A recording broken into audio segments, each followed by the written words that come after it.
This is Family Twist, a podcast about astonishing adoption stories and finding family via DNA magic. I'm Kendall. And I'm Corey, and we've been inseparable partners in life since 03, 04, 05, also known as March 4th, 2005. In January 2018, our found family journey took us 3,000 miles from the San Francisco Bay Area to New England, where we now live near my biological father, two half siblings, and their families. We love being near them all, and the adventure continues. Our guest this episode is Dr. John DeGarmo, director of the Foster Care Institute. John's an author and expert in foster care, and he has parented more than 60 children through fostering, adoption, and birth. Welcome, John, and thanks for taking part in Family Oh, Twist. thank you for the opportunity. So, just curious, how many children are living in your house right now? Well, today there's a small six. Okay, a small six, but you've had as many as 10, right? 11. 11, okay. Who's the cook there? Oh, well, we teach children at a very young age to learn good social skills and including cooking. So, it depends upon the day, really. Um, Gotcha. my 10-year-old makes a pretty good omelet. Oh, excellent, excellent. So, the six that are there right now, how many of them are foster children? How many are your children? They're all DeGarmos at the moment, although Okay, all three of them came from adoption from the foster care system. So we don't have any kids placed in our home at this very moment. But that should changes all the time. how often do the numbers change? Well, we've had over 60 plus kids come to the home, Right. and it really depends upon the day when we have a placement. So, how did the concept of fostering come into your purview, and why are you so passionate about it? Oh, that's a great question. Thank you. I didn't plan on being a foster parent. I never really imagined doing it actually. I believed so many of the myths and misconceptions associated with it that much of society does. It wasn't until the death of our first child, 27 years ago. That child died of something called anencephaly, or some pronounce it anencephaly. It's a condition where the brain and skull doesn't truly form. And my Mm, wife was in labor for 92 hours, and after that, I really turned my back on a lot of things in my life. It wasn't until several years, we were living in Australia at the time, where she's from. It wasn't until years later that we moved back to America and we're living in the rural, deep south of Georgia. And I noticed a lot of kids coming through my classroom. I was a teacher at the time, high school level. I noticed a lot of kids coming through my classroom who had issues of attendance, issues of behavior, issues of academics. And I kept wondering, what's the correlation? Why so many kids? And then I recognized it started in the home. So I met a lot of the birth parents and recognized, yeah, it starts in the home. So I went to my wife one day and I said, we have three healthy children. We've lost a child. How can we help other kids? And that led to the discussion of foster parenting, which led to my doctorate, which led to all the books, which led to speaking and training around the world. Why I'm so passionate? Well, I'm actually not. I would say I'm driven. I'm driven daily to make the system better because sadly it has failed some of my kids who have come to live in my home. In my house, there's no label. There's no foster, biological, or adoptive. They're all my kids. There's no black or white. We're all the same color, just different shades of God's skin, because I don't believe in labeling kids because kids don't like labels. The system failed some of my kids, and as I explained in my TED talk, so I'm just driven daily to make the system better one, so it does not happen again to any child. I think that's just pretty amazing that losing a child, you and your wife would be open to bringing more children into your home. When a lot of couples lose a child, that ends the family It sometimes. can. And on the flip side, it expanded yours. So that's pretty amazing. What was that first conversation like with your wife about let's expand this family? She said, "As well, it was interesting. She had been having similar thoughts as well. We had never discussed it, but she had been thinking about foster parenting as well. So I came home to her one day and said, "Hey, I've got a senior in my classroom. She's pregnant with triplets. Both the mother and the father of the kids were. It was not. I could tell it was not going to be a good environment for these babies, these three babies. So I said to my wife, hey, I got a senior who's pregnant with triplets. What if I brought them home?" And she said, as long as you change the diapers." So that was her initial conversation. That was her initial reaction. And then we started talking about it further, and she said, "Yeah, I've been having these same thoughts as well." So that's where it led to. Little did we know. Little did we know. What did you know about the foster system prior to getting into this? Because as you said, there's a lot of misconceptions. There's a lot of drama around the subject. Well, everything I knew was wrong. So what Yeah. I thought I knew was that kids were bad kids, which is far from the truth. They're victims of abuse, of neglect, of abandonment. They're kids who want love. They want to be loved unconditionally. They want a normal lifestyle. I believe that foster parents were crazy people. That part's a little bit true. I mean, you've got to be a little bit crazy to take on. I call it a lifestyle. It's a very, I don't think it's a job, it's a lifestyle. It's a very different, unique lifestyle that so few will ever really appreciate or understand. I surely didn't before I became a foster parent. But I tell you what, it's been the most rewarding thing I've done. Did you two make some mistakes at the beginning getting into it? Was it whether what were the hurdles like? Well, so here I am, a high school, a teacher. Um, I had 3 kids of my own. My wife had a degree in psychology. We went through the training. I thought, yeah, I'm ready for this. This is not going to be that bad. I recognized within 20 minutes of my first placement that, oh my gosh, I'm not prepared for this. Um, and then when the 2 girls left our home 4 months later, I was also shocked how unprepared I was for the heartbreak.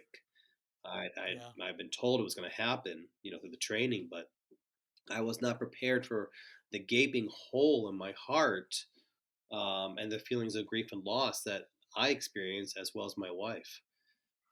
Because these kids, they need structure, they need stability, but what I think kids in foster care need more than anything else is unconditional love. So that's what good foster parents do. They give all their heart to these kids, and so when they leave our home, sometimes it is a time of heartbreak.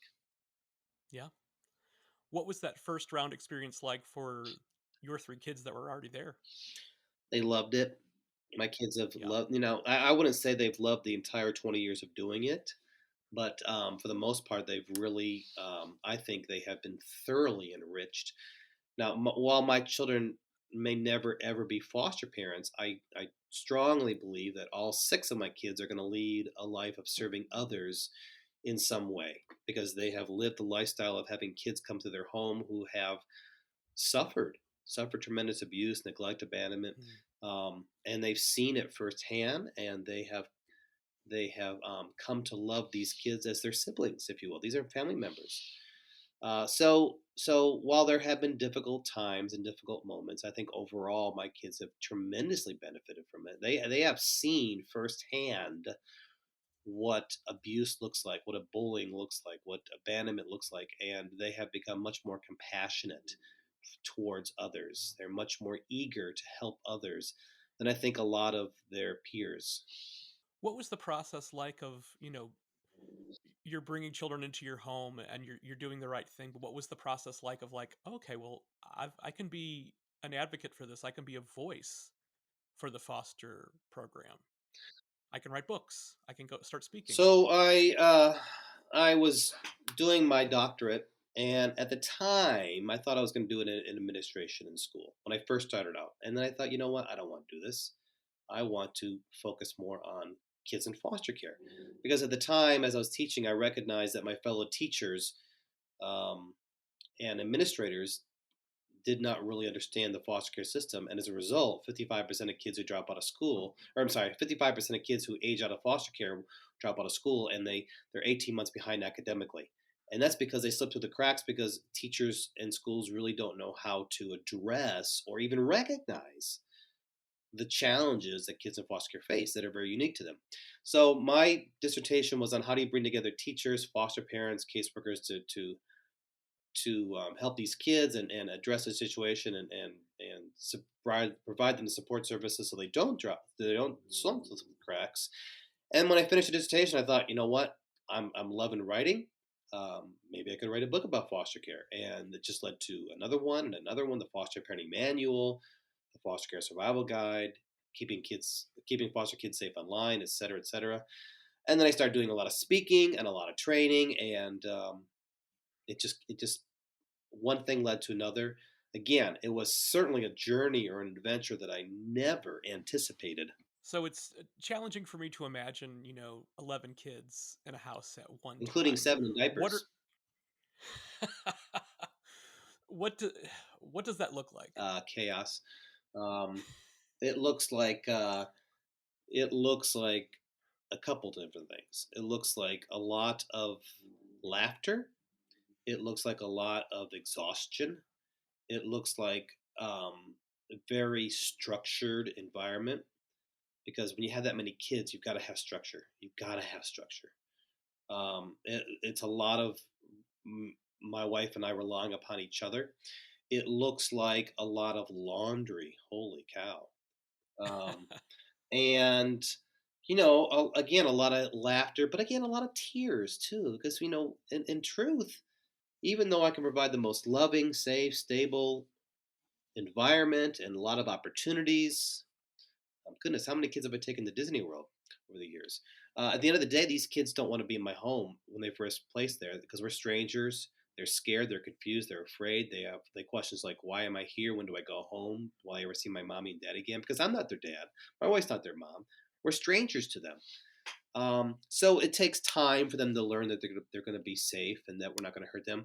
So there's lots of tears those first few nights. Um, but again, what a wonderful, wonderful adventure. I'll tell you what else it looks like.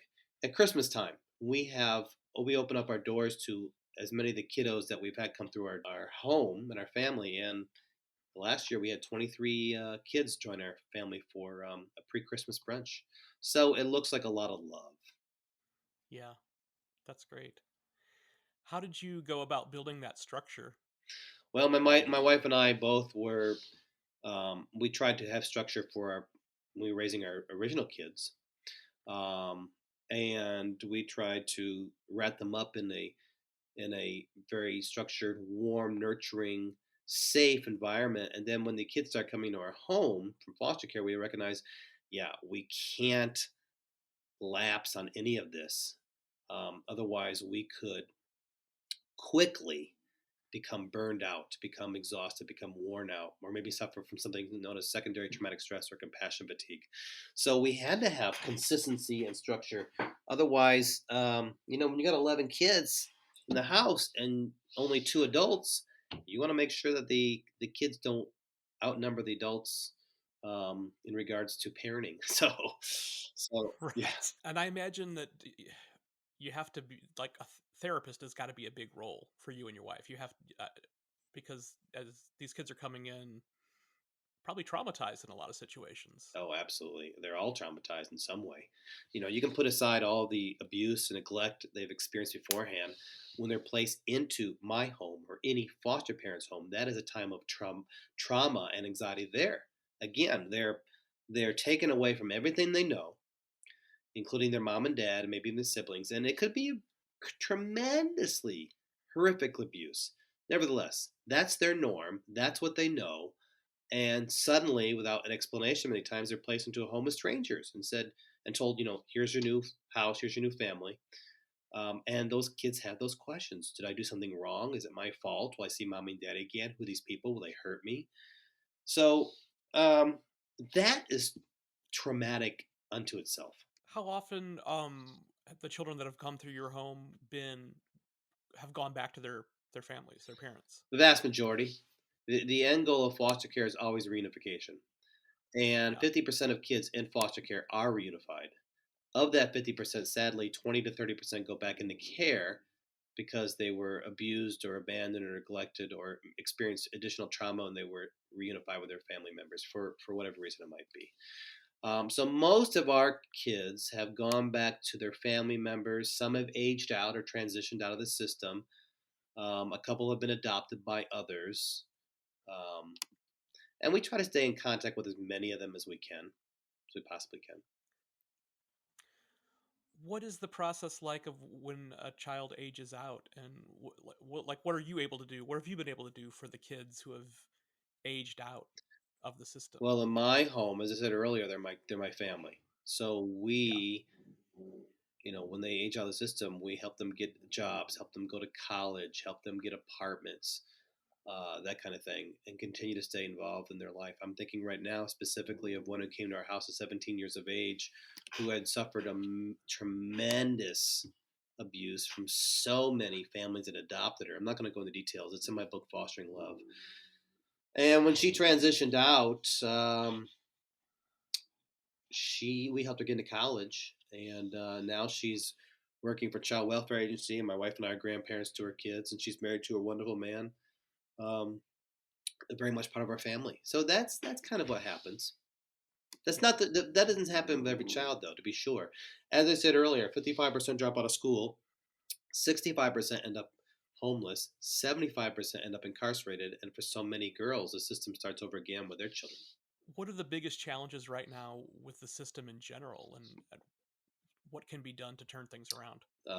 The system is overwhelmed right now with so many children coming into the system, whether it's due to opiate addictions, whether it's due to human trafficking. Kids are just flooding over the borders right now. Our borders are so unsecure, and I don't think the general public recognizes the danger that poses to children. Children are just flooding over the borders right now and being abandoned. They're coming over here for human trafficking. Um, and there's not enough foster families. Child welfare agencies are struggling to not only retain good foster parents, but also good caseworkers, because the job is caseworkers today are overworked, overwhelmed, under resourced, under supported, underpaid, understaffed.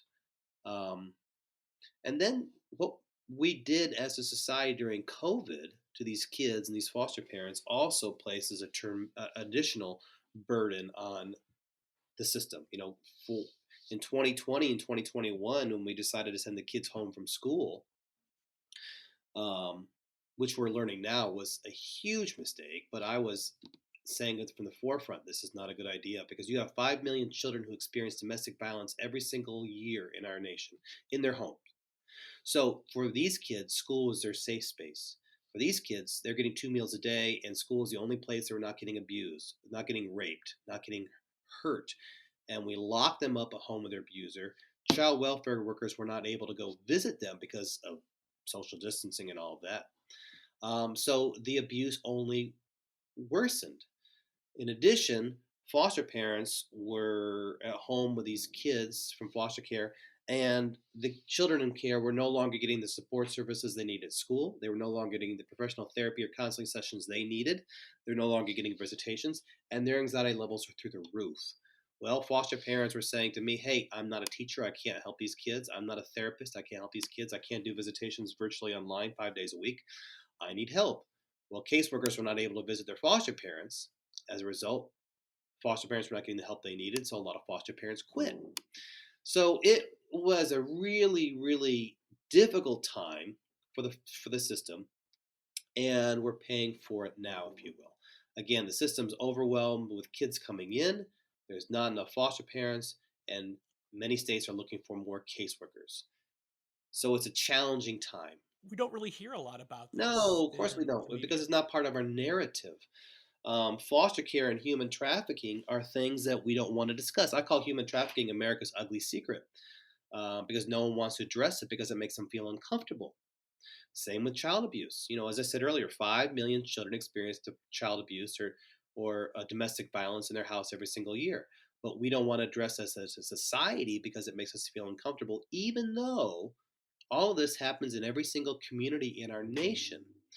And this was running rampant during COVID. We were more concerned about putting masks on and staying 6 feet apart instead of worrying about what we're doing to these children by secluding them in an environment where they were getting abused and raped. And I don't know how many interviews I did during 2020 and 2021 of yet another child dying at home and being unreported. It was a very sad time. But you're right, we don't address these things because as a society, we don't. We feel it makes us feel uncomfortable. And I hearken back to what I said initially. I believed a lot of the myths and misconceptions that are associated with foster care because I was not aware of the realities of it. And that's how it is with so many, including those people closest to me. So, what can folks like me and Kendall, who are just starting to consider the fostering conversation, we're starting to have that. I think we've decided that we're a little bit too old to have an infant, And so, but we're like, we feel like we've got a large home, a lot of love to give. Uh, what advice can you give to folks like us? Well, to begin with, you got to make sure that you're both on the same page. And it kind of sounds like you are, but you need to both make sure you're on the same page because it's a commitment for both of you. It's a commitment from Yeah. both of you. It takes both of you to do it. Some of the misconceptions are you have to be married. No, you don't. You have to have a big house. No, you don't. You have to have a lot of money. No, you don't. Um, so I would suggest that two of you sit down and have a conversation. Are we ready for this? It sounds like you are. And then buckle up for a wonderful adventure. It's a truly life changing experience. Um, you really need to make when you go through the training afterwards. Hmm. It's so vital that you find some type of support system because foster parenting, as I said earlier, is a lifestyle that so few are really going to understand or appreciate. I did not. I did not. So my family and friends, those closest to me, don't understand what I go through either. No one understands the lifestyle of a foster parent unless it's another foster parent. So you've got to find a support group that will help you during difficult times. Because as I said earlier, when a child comes to your home, they are afraid, they're scared, they're confused. It's a time of anxiety, and that can be challenging. And when you have kids in your home who have issues of trust, who have issues of attachment, who might have anger management issues, or maybe sleep disorders or eating disorders or whatever it might be, that can be exhausting. Yeah. So it's vital that you have that support system and that you're both supporting each other and you're both on board. Now, I imagine when you and your wife started doing this, there weren't the online support options. There weren't the Facebook groups and things like that. Would you recommend? Is that how you find your community now, or how do you find your fostering Well, community? it's interesting you note that. So I started up Facebook's largest foster parent support group called the Foster Parent Help and Support Page. And I started that up because I recognized foster parents needed this. We now have, I think, over 34,000 members. Um, but initially, my caseworker at the time connected my wife and I to a local foster parent support group in our area. Um, and that's what I encourage foster parents today to do, both online and in person. Because when you're surrounding yourself with people who have experienced similar things, they're not going to judge you, they're not going to criticize you, they're not going to look at you funny, because they've been there, done that, so to speak. So they can offer you some wisdom, they can offer you a shoulder to cry on, and they can offer you support because they have walked in your shoes, and that's so important. It's great to hear that a lot of the kids that came through your home were reunited with their families. How did it happen that you and your wife adopted some of your foster kids? Well, it's known as termination of parental rights, TPR. So the parental rights were terminated for all three of those children. And I need to add that we had four failed adoptions as well. So we could have had four more adoptions, but those fell through for one reason or another.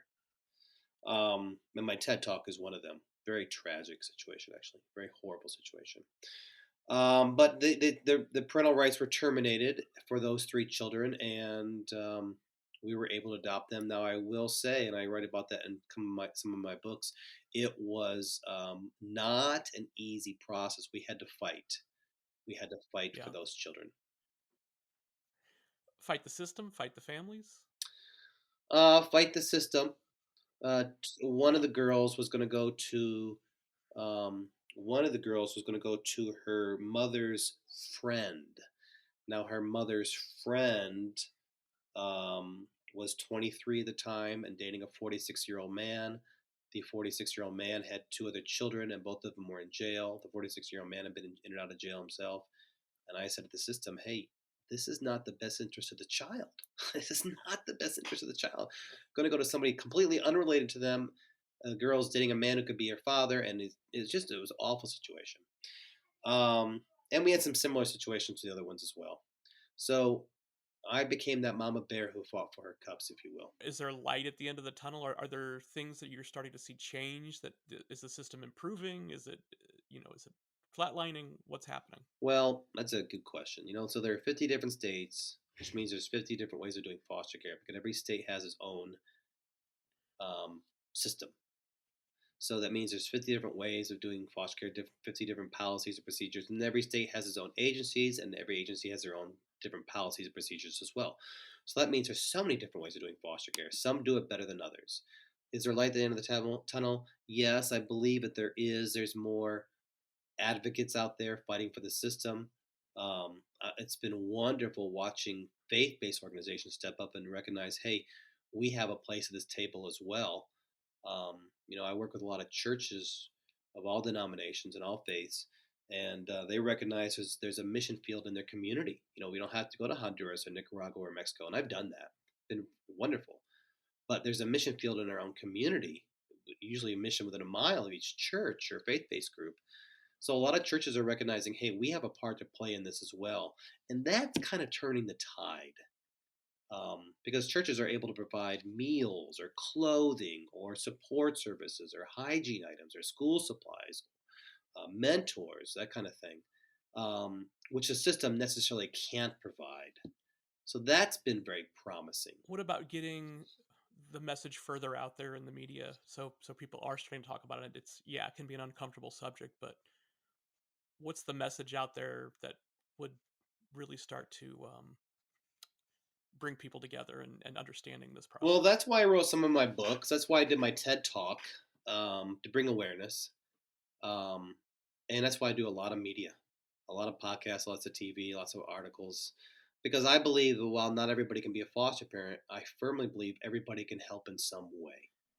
And I believe that awareness equals advocacy. If we can bring awareness to these issues, then we can have more advocates fighting for these children. So again, not everybody can be a foster parent, but everybody can help in some way a child in your community, and that's my message that I try to get out to the media on a daily basis. Where can people look for that in their local communities? Oh, if you contact your local child welfare agency in your area, you can find out more information about how to either help or become a foster parent as well. What is the holiday season going to look like in the DeGarmo home this year? Same as it always is, a time of tremendous laughter, joy, um, noise. Holy cow! It's a noisy, noisy house. We have 5 Christmas trees up. Oh Um, wow. we're gonna have kids coming in and out of the house, adults too, because former kids who are now adults come back and spend a lot of time with us during that time as well. It's just a huge time of love, laughter, and decibel. It's a great time. It's a truly great Excellent. time. The Well, holiday season, though, is a hard time for kids in foster care. I don't think people recognize that because it's a keen reminder to many of the kids in the system that they're not with their family. right. So when we have kids in our home, place in our home, and they're opening up presents for mommy and daddy, well, that's a reminder that they're not with their mommy and daddy, that they're with strangers, Right. and that's sad. In addition, we've had many kids come through our home who've never experienced a Christmas or never experienced a birthday, so it's a new experience for them as well. Kudos to you and your family for what you've been doing and spreading this message. And Kendall and I are just starting to explore this concept for us, but we have so much respect for folks like you that are doing this. And when you do become foster parents, years from now, those kids might not remember your name, and those kids might not remember your face, but years from now, they'll remember this, that a time in their life, and maybe the only time in their life, somebody loved them, and that's you. And that's a gift that they can take with them for the rest of their life. And I can't change the world, and you can't change the world, and Kendall can't change the world. But when these kids come to live with you, their world is changed. So you're giving them a huge gift of love and stability and consistency and structure. And people say to me often, Dr. John, I can't do what you do. It hurt too much to get the kids back. And I say that's how it should be. It's exactly how it's supposed to be. Because these kids need us to love them so much when they do leave. Yeah, our hearts are about, but we're giving them a gift of love that they'll take them the rest of their life. So I encourage you to look further into it. And I think, well, I know you won't regret it. It's, as I said earlier, it's a wonderful adventure. It's the hardest thing I've done. It's the most rewarding thing I've done at the same time. Every child has made me a better person in some way. That's excellent. Well, John, thank you so much for what you do, and thank you for joining us on Family Twist. Oh, it's been my pleasure. Thank you so much for the opportunity. Family Twist features original music from Cosmic Afterthoughts and is presented by Savoir Faire Marketing Communications.